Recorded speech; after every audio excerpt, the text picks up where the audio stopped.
Good evening from Washington. I'm Larry O'Connor, and this is our last show. Yeah, after 1 year, O'Connor Tonight will be coming to an end this evening, but we're going to go out with a bang. We've got Chris DeGaulle coming up and David Marcus, and we'll talk about going out with a bang. Our first guest is my good friend Kurt Schlichter. And Kurt, this is appropriate. You know, the first time I ever hosted a national radio show, I was filling in for the great Dennis Miller.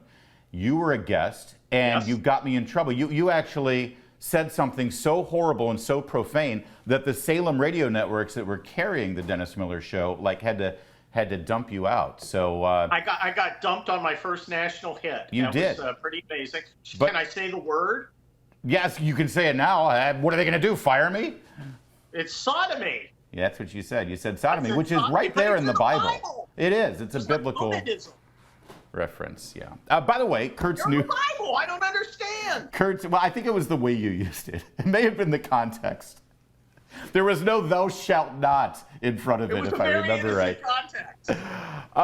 Kurt Schlichter's brand new book in his Kelly Turnbull series is Overlord, and it is released this Monday. So buy it now. Sunday, excuse me. Sunday. All right, Kurt, how are you? Thanks for joining us. Chris DeGaulle may have a cameo. I'm very excited about that. Well, that's all we have for this segment. All right, well, goodbye. Kurt, we're not talking about Boebert. We're not talking about Menendez. We're not talking about Dianne Feinstein finally cacked. Well, I mean, you are in California. What is obviously, it's not shocking. Rest in peace to the good senator from California, Dianne Feinstein. Yeah, well, I always had, I grew up near San Francisco when Moscone was murdered, and she took over as mayor. So I always kind of had a little bit of respect for her, even though she was a damn liberal. Well, I'll tell you this, though. I respect her. They've been trying to push her out for years because she's not left enough for California Democrats. That's how far they've gone. Yeah, and she just wouldn't go. And I just like the idea of this ancient old lady giving them the middle finger. Yeah. And now, hardest hit, Gavin Newsom. He's got to make a decision now because he's in the I'm going to normalize myself campaign. Yeah. So he's got to appoint somebody that's not going to get the leftists mad, but that Ron DeSantis at their debate can't go, you appointed this freaking moron. That's a good point. Beautiful. Yeah, he is trying to triangulate here, and I know that there's some people here in D.C. who have no idea who Gavin Newsom is, frankly, because, well, maybe Gavin will appoint himself. There is no way Gavin Newsom will ever give up the maniacal power that he has as governor of the state of California to just be one of 100 senators. That's just silly. Yeah. I mean, I just despise that guy. He's just such a scumbag. He is. He's a megalomaniac. What did you think of the debate there? There's other California news here. What did you think of the debate in your backyard there in Simi Valley? Well, a little earlier, we brought up the term onanism. Yes. And it was a festival thereof. I mean, first of all, now look, no one is second to Kurt in his appreciation of attractive Latin immigrants. It's true. Everyone knows that. Everybody knows that. That's part of Kurt's DNA. But I prefer them being able to speak English when they're speaking to a national American audience. I'm sitting there going, what? Yeah. It was like Ricky Ricardo's asking questions. Well, I mean, it was a little thicker accent than you're used to for a news anchor, even one from a Spanish language station. Yes, it was ridiculous. My biggest problem, though, was when you could figure out what she was saying, it was like she was, Rachel Maddow moderating this debate. It was not only they were from a commie perspective, it was always, it is important to oppose Putin in Ukraine. How does helping Ukraine help Latin Americans? Right. What? Yeah. What? I don't get it. Huh? So all the Latinx Americans are sitting there going, "I'm paying $7 or $8 per gallon, buddy." That's what I'm concerned about. Did you just say Latinx? Of course I did.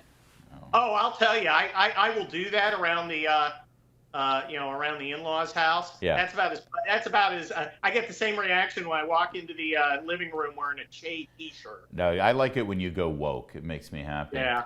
Speaking of that, you were deemed a woke conservative, if you remember right, by David Brooks, the New York Times columnist. Did you see how he had to spend $80 for a burger and fries at the airport the other day? Poor David. Well, apparently his liquor bill was on there too. What? And at the airport, that's pretty much two. To be fair, if I were David Brooks and I had to live with myself, I'd be drinking about $60 worth of bourbon on a regular basis too. Well, to be fair, Larry, I've partied with you. What do you think? This is our last chance to talk on Salem News Channel in this venue, at least. We will have plenty of opportunities in the future, though. But in this venue, I'd love for you to. We got major stories going on. We've got an impeachment coming up of Joe Biden. Do you think he will be impeached? And then, of course. Yeah, all right, well, let's go ahead with that one. You think it's going to happen? You think there will be enough votes? Of course, it has to happen. I love this stuff. Well, you have no evidence. Look, call me a lawyer, but evidence is anything that proves or tends to prove the matter at issue. And I don't know, a bunch of texts going, yeah, I'm getting a whole lot of money for my dad to do stuff for you.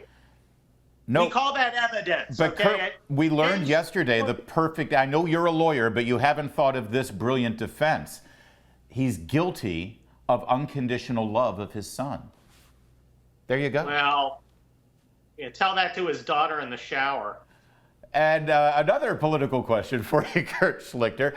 You've made no secret that you are supporting Governor Ron DeSantis for the primary, but you've also had this really strange notion of being a Republican, that if your candidate doesn't get the nomination, you'll go ahead and support the person who does get the nomination. That's some wacky thinking on your part. I'm kooky. Yeah. I'm crazy, Larry.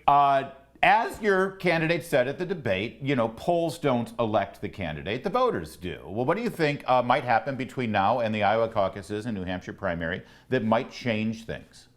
Well, it's not going to be discrete events. He's not going to have some clever twist of phrase at a debate that's going to change everything, you know, and make Doug Burgum go, well, I better get out of this race and throw my support over to Ron DeSantis.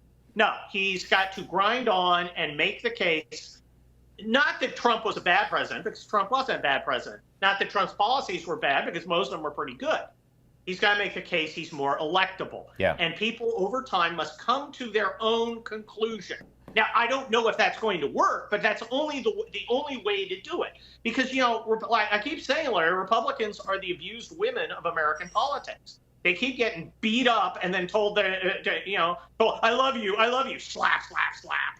I love you. And Republicans can't be told anymore. They've got to come to the conclusion on their own. Mike came to the conclusion that Ron DeSantis is much more likely to win the general election, and therefore I'm going to support him. Kurt, when our Republicans do that, he may have a shot. You've made that case very well in your brilliant columns at townhall.com and certainly on your social media platforms at x.com. My biggest issue right now is that Ron DeSantis himself hasn't made that argument as well as you have.